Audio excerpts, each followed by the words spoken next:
I'm Chelsea and I run Wholesome Junkies, and Wholesome Junkies is a unique street food, burger, vegan place here in Manchester.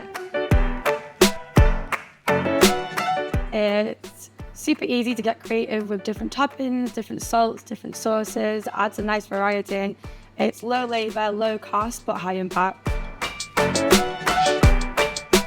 Our most popular dish on the menu, hands down, is our Thai fries. We have done thousands.